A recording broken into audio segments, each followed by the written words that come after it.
Today, the deputy spokesman of the House of Representatives, Agbese, on assessment of President Tinubu's stewardship in 1 year. Good evening to you, Honorable. Thank you so much for joining us. Welcome to Politics Tonight. Thank you. Thank you, Jumoke. It's a pleasure to be here. Right, so let's start with your impression about President Tinubu's administration 1 year after. What's your impression? Well, let me start by first saying Nigeria, we hail thee. Jumoke, there is a saying that says charity begins at home. And if we must assess Mr. President, for us in the parliament, we'll start with our relationship with Mr. President and the executive arm of government. And what is that relationship today? He was inaugurated on May 29, and we were in turn inaugurated as a house on June 13th, 2023. And since then, it has been a symbiotic relationship, one in the interest of the Nigerian masses and the poor people of our country. It has been cooperation, it has been partnership, it has been synergy. To see how best we as lawmakers at one end will collaborate and see how to support the president in terms of lawmaking and oversight activities to ensure that we all deliver on our campaign promises to the generality of Nigerians. And to a large extent, judging by our relationship, we'll give it to Mr. President and members of the executive arm of government that it has been so far so good for the Nigerian people and for all of us. All right, so we'll come back to broadly talk about this relationship between the executive and the legislative arm of government. But for now, the country is facing a lot of challenges, from economy to insecurity. How would you describe the way he has handled these sectors? Yes, I will start with the issue of security.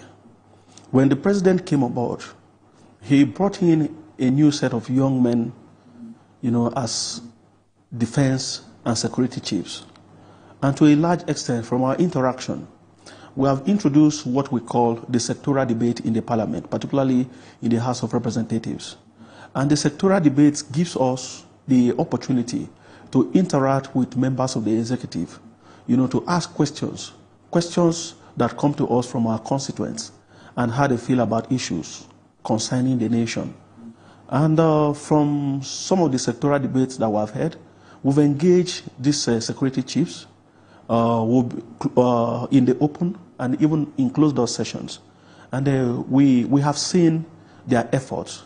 Yes, it is wise to say that we are not where we want to be now in terms of security, but as a matter of fact, these men who have been privileged to be appointed by Mr. President have demonstrated to a large extent capacity, intellect, and the technical know-how to be able to address some of these challenges.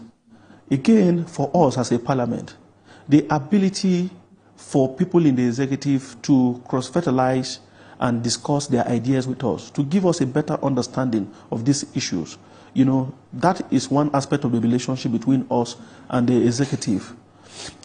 While we carry out our activities, it is necessary and important that members of the executive arm of government cooperate with us. They supply the necessary information.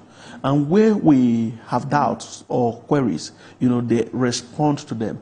And I think this is one aspect that will give it to Mr. President, being a former parliamentarian, that he has been able to, engage stakeholders in the running of the affairs of the country.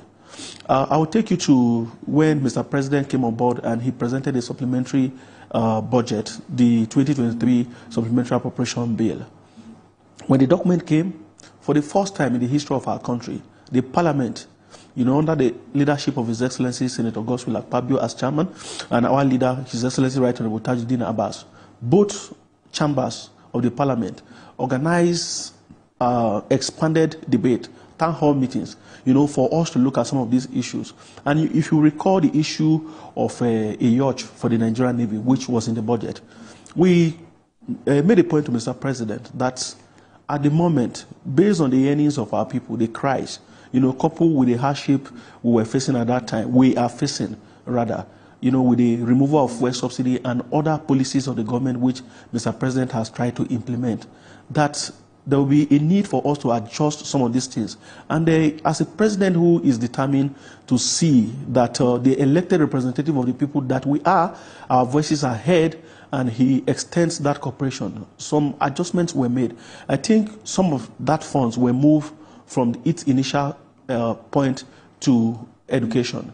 Then we come back to the issue of education, because it is one area that we as a parliament are concerned about.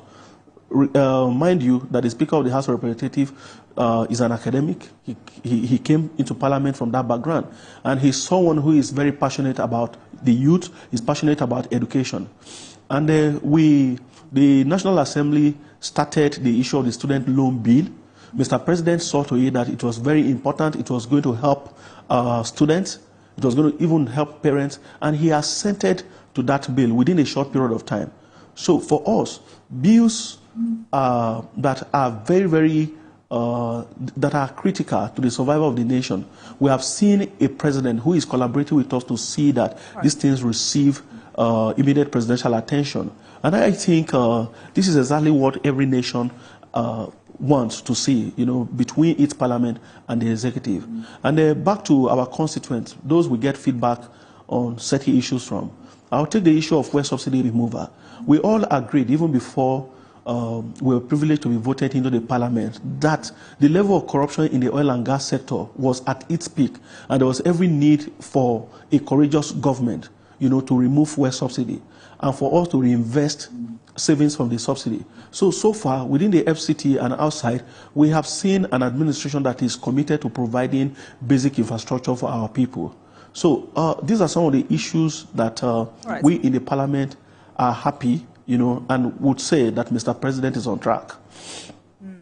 But how do you also evaluate this administration's efforts at correcting the distortions in the foreign exchange markets? Yes, it's quite painful that we're where we are today. And I'll take you back to my opening remark when I said that in the parliament we have introduced sectoral debate. I recall when the parliament, the House of Representatives, engaged the CBN governor, the Honorable Minister of Finance.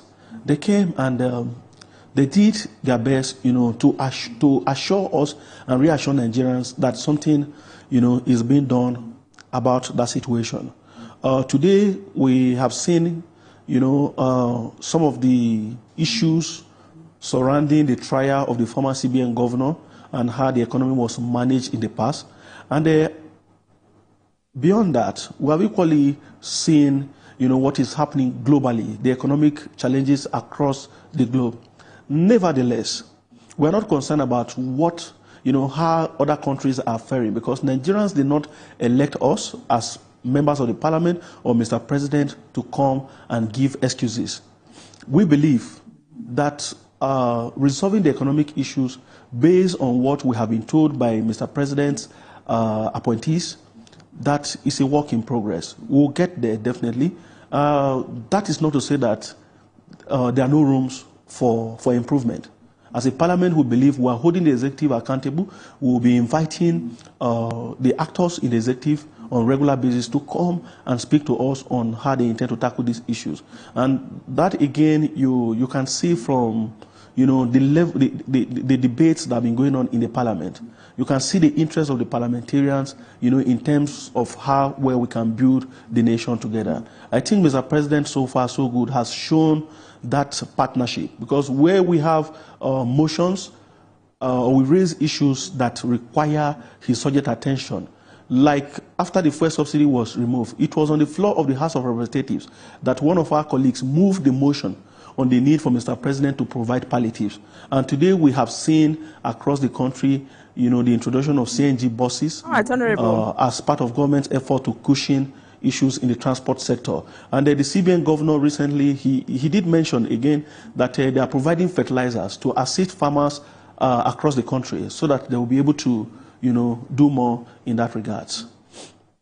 So we'll come back to agriculture.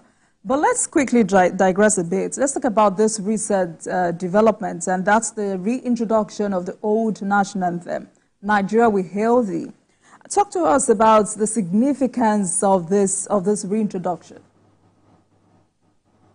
We just started this about 48 hours ago, and as prophet in the temple of service to humanity, elected representative of the people, before now, Nigerians, in their wisdom, they saw something in every one of us that they've elected, into parliament and into government, in one way or the other to represent their interests.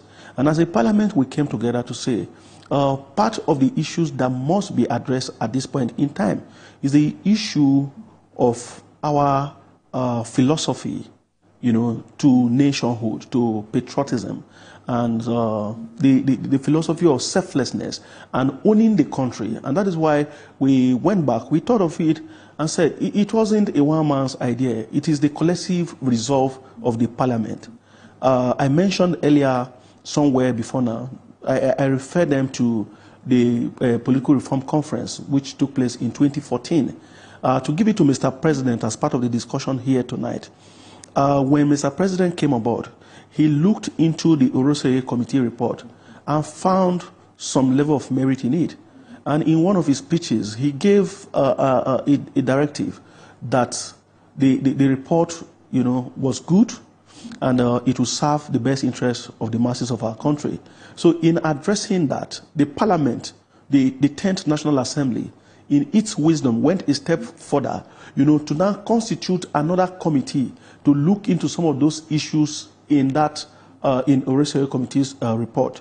Now, again, part of looking back where we are coming from, the glorious days of our great nation, the time and the era that Nigerians were proud, when the economy was good, when things were working, when our educational system was measuring up with what is obtainable in Britain and other parts of the world. And we said, what are those things that have been putting us together? What are those things that drive the inspiration, that we have continued to move forward? What are those stumbling blocks? And one of the items we found turned out to be the national anthem.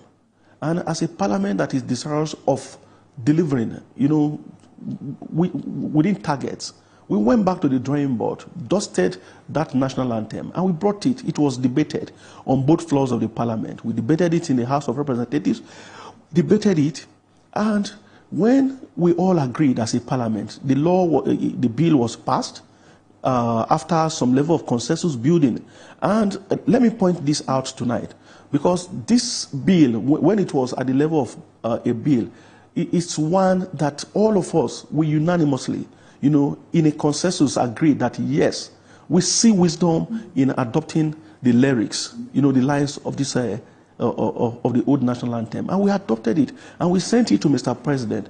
And being the kind of president that we are privileged to have as a country today, Mr. President also saw in our wisdom and said, yes, I believe that if we work together, if we believe, in the spirit of nationhood, if we believe that patriotism has been lacking, I'll tell you that part of the rot we have in the educational sector, in our armed forces, generally, it's as a result of lack of patriotism. And this national anthem, Jumoke, this national anthem, we have seen it as a tool, spiritually, ideologically, philosophically, as something that would help us, in moving the nation forward. All right, I hear you, Honorable, but that decision is generating a lot of reactions at the moment. There are Nigerians who have said that decision should have been thrown to the public for some scrutiny on whether or not we should adopt it. Now, what do you have to say to Nigerians who are not impressed with it? Well, as a parliament, and the way our leader, His Excellency Right Honorable Tajuddin Abbas, has trained us within the few months of our interaction with him, we are servants of the people. So we are also not perfect beings. So we will continue to explain and to continue to impress it on Nigerians that we have the best of intention. And where they find it difficult to understand our intention, we'll seek for their collaboration and cooperation, that within a period of time, they will see the things that we saw yesterday when this when we adopted the national anthem. It is not total. It is not a strange one.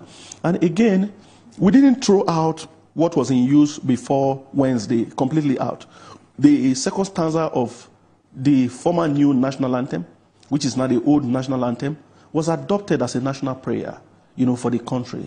I think what we are trying to do basically with the national anthem is to have a consensus as a nation, something that helps us, that brings to our consciousness that the past is over. Yes, we appreciate our diversity and where we are coming from, but again, that those things that tend to divide us, that they are not as important as the concept of a nation, the concept of having a state called Nigeria, and the need for each and every one of us as citizens, leaders, servants, whatever name you call it, to be active participants in the day-to-day running of the affairs of our country.